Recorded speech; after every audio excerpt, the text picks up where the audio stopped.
Então vamos lá, Filipenses capítulo 3, verso 7. Eu gosto de meditar nessa palavra em tempos como do apóstolo Paulo. O nosso projeto é de eternidade. Quem tem um projeto de eternidade? Amém? Ano após ano, o nosso projeto é reino de Deus, é glorificar a Deus, é viver a eternidade na presença de Deus. Mas mesmo assim, é sensato fazer o balanço, meditar, mas tomar cuidado para que nós possamos renovar bons propósitos. Achei muito bom esse tema que o apóstolo trouxe em 2024. A igreja tem que voltar à essência. Quem achou isso bom? Amém?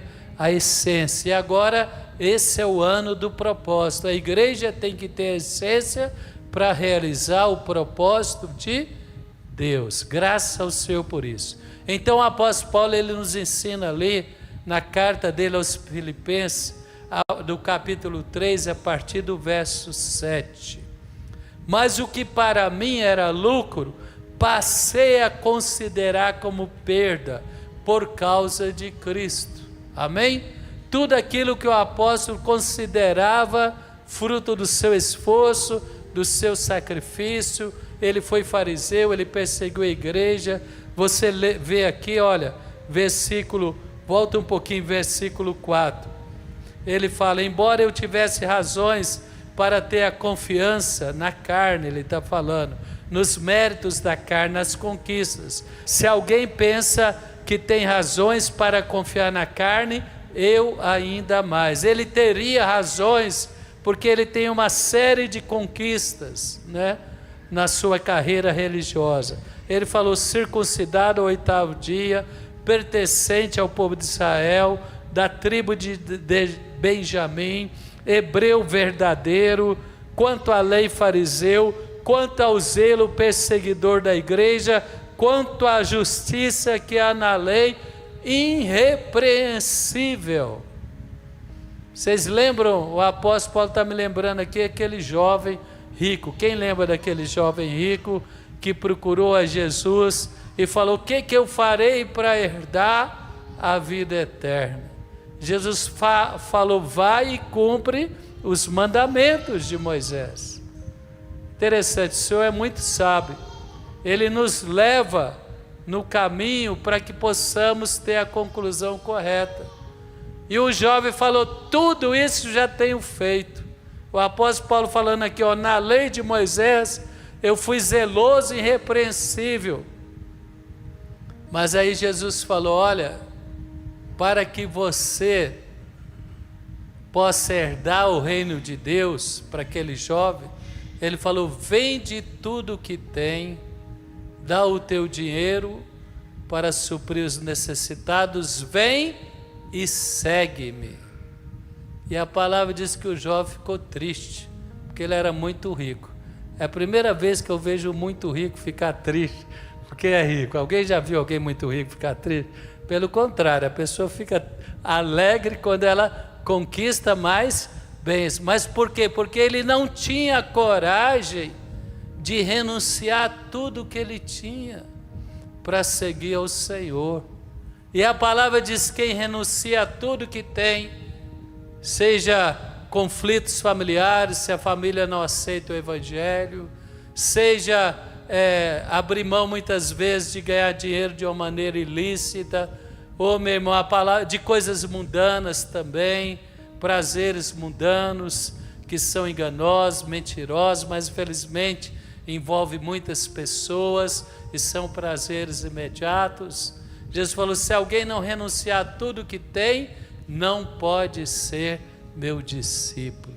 E o apóstolo Paulo, ele aprendeu o caminho, ele falou, o que para mim era lucro, ele não está falando nem de coisas ruins, ele está falando dentro da religião que ele tinha, considerei como perda por causa de Cristo. Fala comigo, o evangelho tem renúncia. Quando nós cantamos aquela canção, né, que nós cantamos agora, me ajuda aí, abro mão da minha vida, né? Gastarei a minha vida. Como que é a frase? Perdendo tudo com alegria. Esse é o evangelho genuíno, é o evangelho da Bíblia. Sem renúncia não há conversão genuína. Quem entende o que eu estou falando? Tem muitas pessoas que são o jovem rico. Eles querem Cristo, eles querem servir a Cristo, mas como diz lá na parábola do semeador, a hora que vem perseguição por causa da palavra, a hora que vem a escolha entre priorizar o reino deste mundo ou o reino de Deus, eles priorizam o quê? As coisas deste mundo. Eles se afastam do evangelho. Então essa frase ela é bem fundamentada. Quem concorda diz amém. Então levanta a sua mão, fala: perdendo tudo com alegria. Sabe por quê? Porque aquilo que Deus te dá é muito maior do que você perdeu. Aquilo que Deus te dá é muito maior do que aquilo que você renunciou. Mas se você não renuncia, você não vai alcançar aquilo que Deus tem para você. Quem vai viver em 2025 o evangelho genuíno? Não é evangelho xarope, não. Está tendo muito evangelho xarope. Quem concorda comigo, né? Eu não sei se a palavra é essa, né? Água com açúcar. Não é não. Não é evangelho de festa, não. É evangelho de libertação, de restauração, de transformação de vida, de conquista, de reino. Quem vai viver 2025 para esse evangelho? Levanta as mãos, fala: Senhor Deus, eu quero consagrar minha mente, meu coração e os meus dias de 2025 para abrir mão daquilo que parece lucro, mas não te agrada, e para viver aquilo que agrada ao Senhor, em nome de Jesus. Quem pode aplaudir o Senhor? Muito mais o Senhor te dará. Meu irmão, aquele jovem saiu triste, não porque ele tinha muitas coisas, mas porque ele não tinha fé e confiança em Deus para renunciar. Nós temos que abrir mão para poder receber o melhor de Deus. E o apóstolo Paulo, no verso 8, ele continua nos ensinando: mais do que isso, considero tudo como perda, comparado à suprema grandeza do conhecimento de Cristo Jesus. Isso que é um cristão apaixonado. Quem quer ser um cristão apaixonado? A hora que fala de Cristo, a hora que vem para a igreja, a hora que fala de oração, a hora que abre a palavra, seu coração palpita, você tem expectativa de conhecer a suprema grandeza de quem é Cristo Jesus. Meu irmão, não é um sistema teocrático que vai trazer o reino de Deus. Quem entende o que eu estou falando?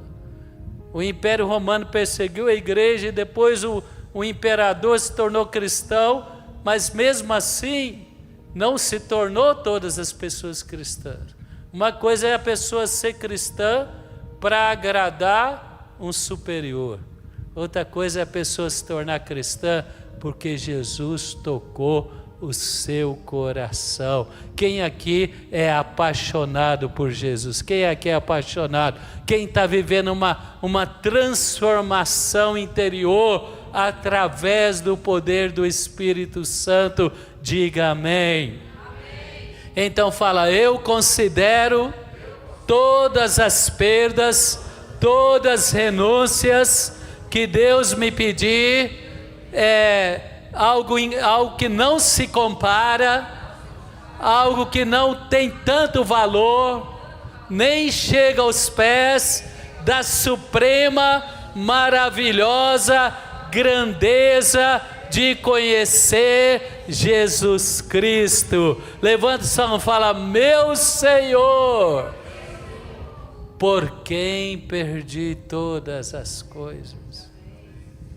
O apóstolo Paulo abriu mão de autoridade religiosa, de títulos religiosos, foi perseguido até pelos cristãos judeus, mas ele era apaixonado por Jesus.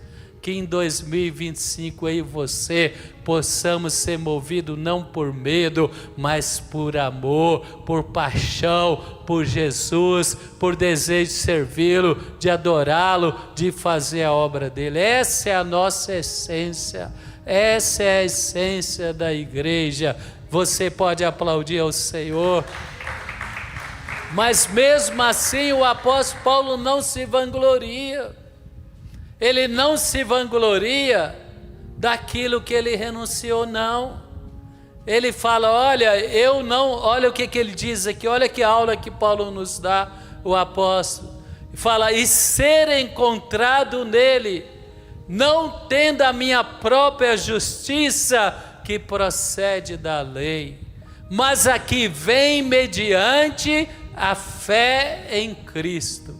Ele fala, olha, tudo isso, todo esse sacrifício, todo esse esforço para poder ganhar o conhecimento e viver a plenitude do conhecimento de Deus e da vida cristã, não é fruto da renúncia, é fruto da graça. Bendita a graça de Deus.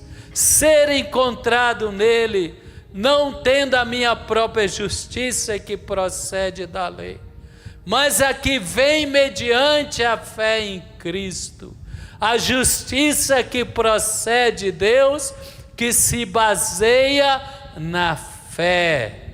Aleluia!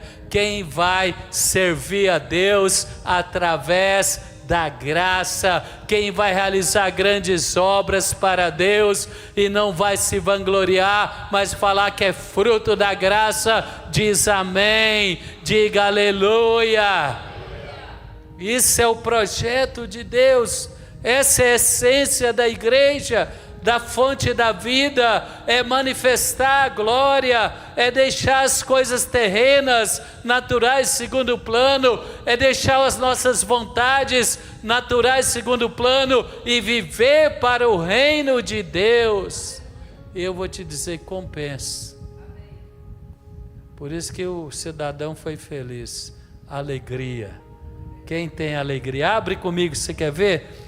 Lá em Mateus capítulo 13, olha as palavras de Jesus, Mateus capítulo 13, verso 44, o que diz aí Jesus sobre a parábola do reino, o reino dos céus, verso 44, né? Mateus capítulo 13, não é 3, Mateus capítulo 13, verso 44, vai projetar aí.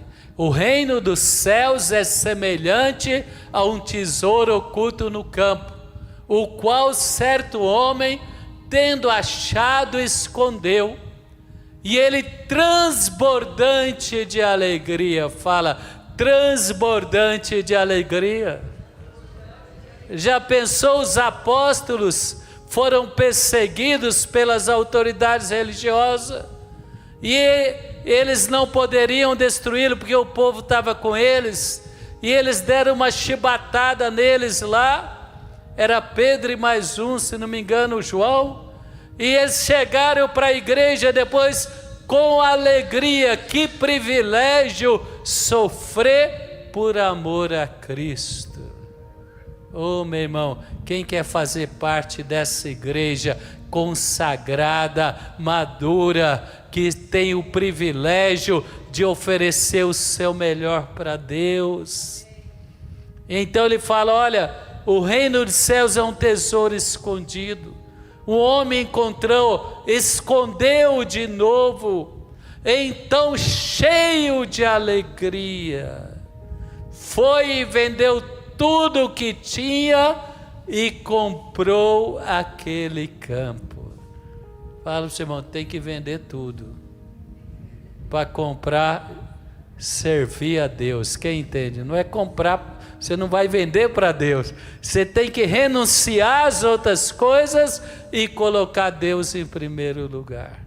Quem vai colocar Deus em primeiro lugar em 2025? O reino dos céus é como um negociante que procura pérolas preciosas, encontrando uma de grande valor, vendeu tudo o que tinha e a comprou. Aleluia. Então o apóstolo Paulo fala: eu quero, verso 10, volta lá por favor, Filipenses capítulo 3, verso 10. Filipenses 3, verso 10, ele diz: quero conhecer Cristo, o poder da sua ressurreição, a participação em seus sofrimentos, tornando-me como ele em sua morte, para de alguma forma alcançar a ressurreição dentre os mortos. Então esse era o alvo, meu irmão.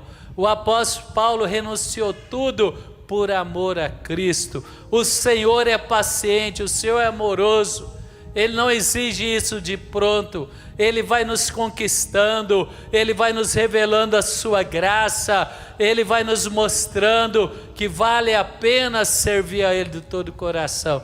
Quem já foi conquistado e está sendo envolvido pelo amor de Deus? Quem está sendo conquistado pelo amor de Deus? Deus é assim, Ele vai se tornando aos poucos o principal, o maior, a prioridade. Quando nós vemos a nossa agenda, Deus está em primeiro lugar. Quando nós vemos o nosso lazer, é só aquilo que agrada a Deus. Quando nós vemos as nossas prioridades financeiras, os nossos relacionamentos, Deus está em primeiro lugar.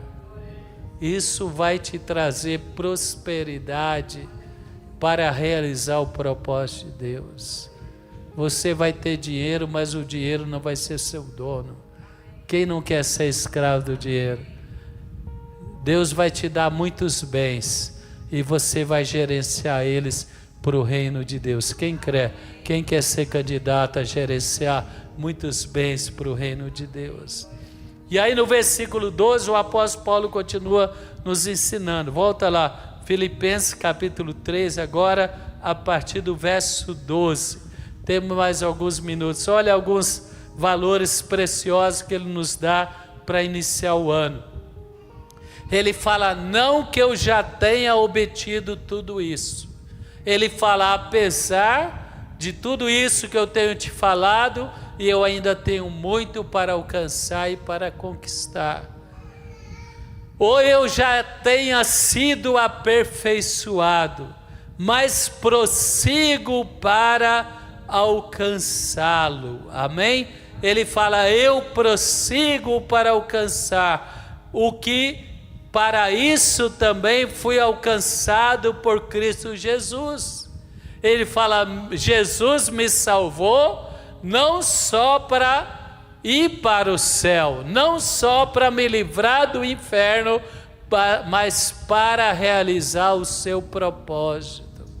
Quem quer realizar o propósito de Deus? Seja sendo pastor da igreja, sendo um profissional, um médico, um advogado, um construtor, um engenheiro, um empreendedor, um funcionário, um político, um artista, um desportista, mas alguém que vai colocar em primeiro lugar o reino de Deus, que vai usar tudo que Deus te deu para exaltar, engrandecer o nome do Senhor Jesus.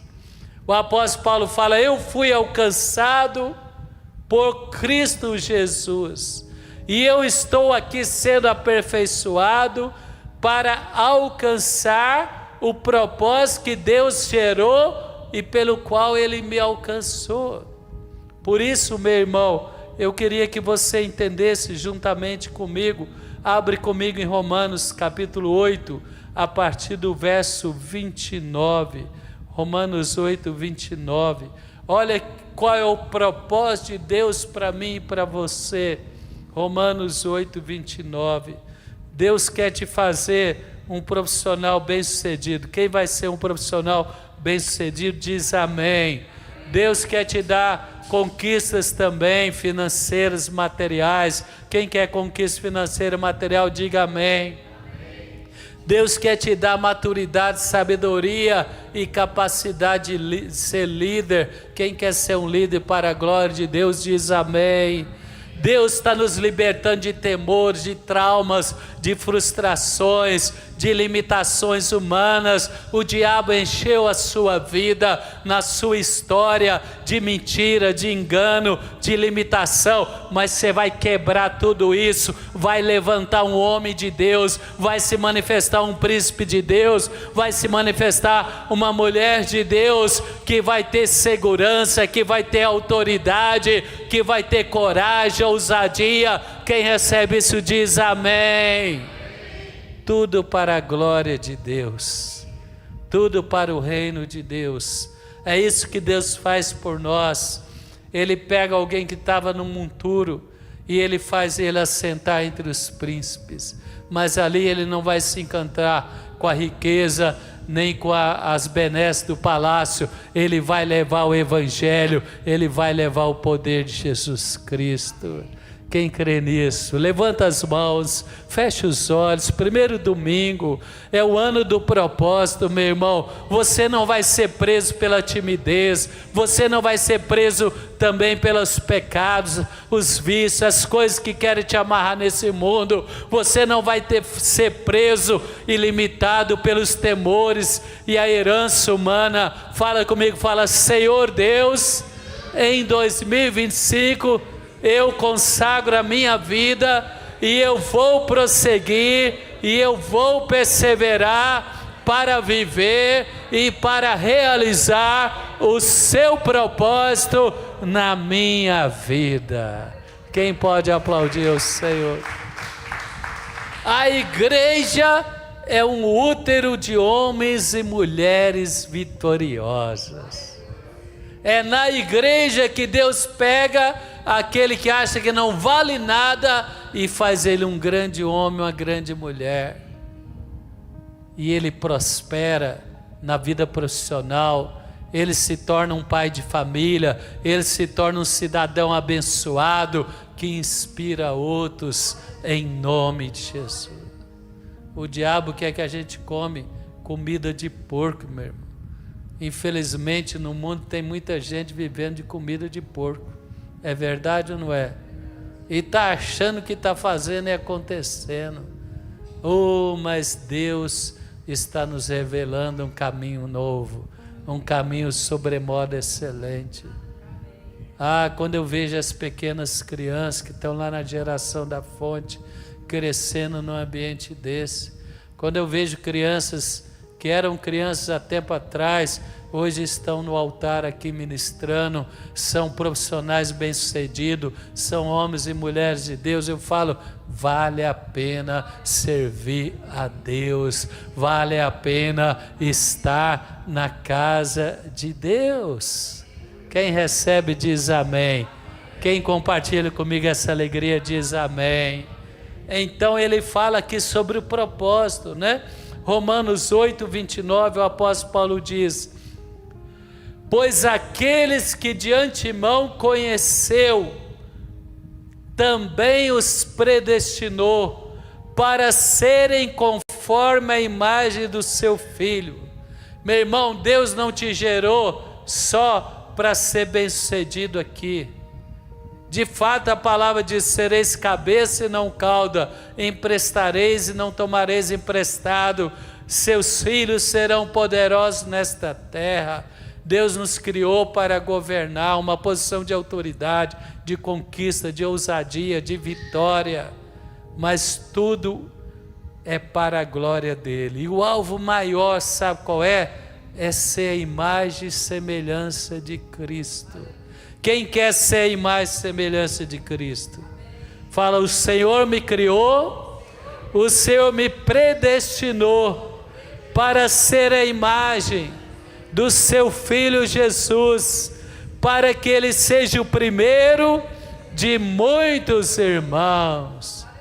Que 2025 nós possamos ser mais Cristo e menos. Sabe o que o apóstolo falou? O apóstolo Paulo, ele fala lá em Gálatas capítulo 2, depois a gente volta aí, mas pula comigo lá em Gálatas capítulo 2, verso 19.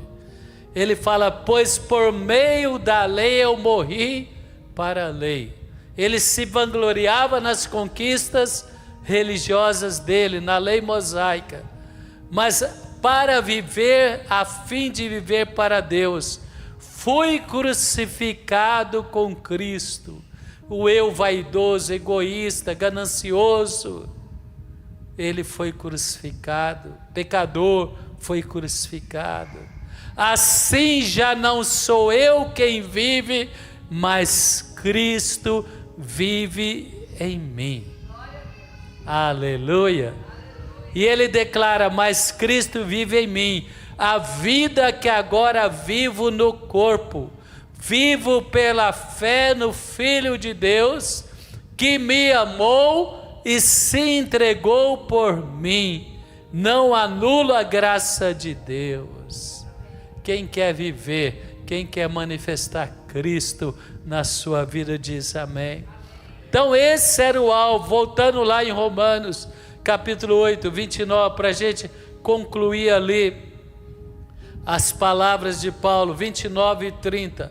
Pois aqueles que de antemão conheceu, também os predestinou para ser conforme a imagem do seu Filho, a fim de que ele seja o primogênito de muitos irmãos.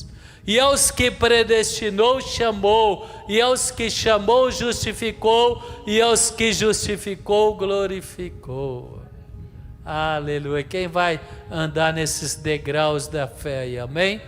Deus predestinou, quer dizer que Deus predestinou um para o céu e outro para o inferno. Falou, ó, Deus predestinou todo mundo para o céu.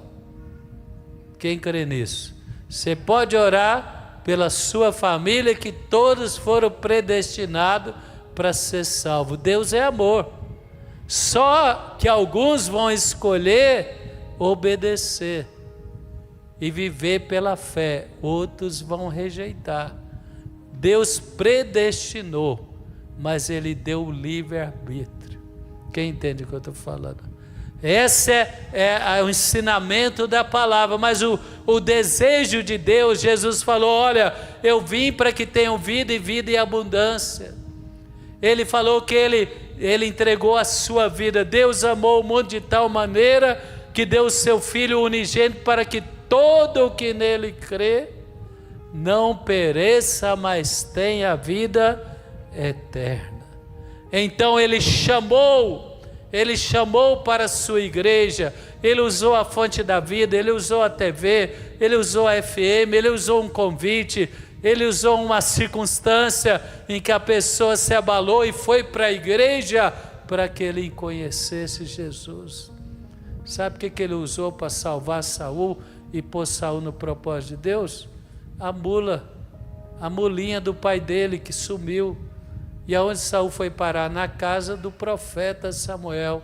E ali Samuel falou, Deus tem um propósito para você, não se preocupe com essas coisas pequenas, Deus tem coisas maiores. Quem crê que Deus tem coisas maiores para você, para os seus filhos, para a próxima geração, levanta as mãos e fala, eu e a minha casa serviremos ao Senhor.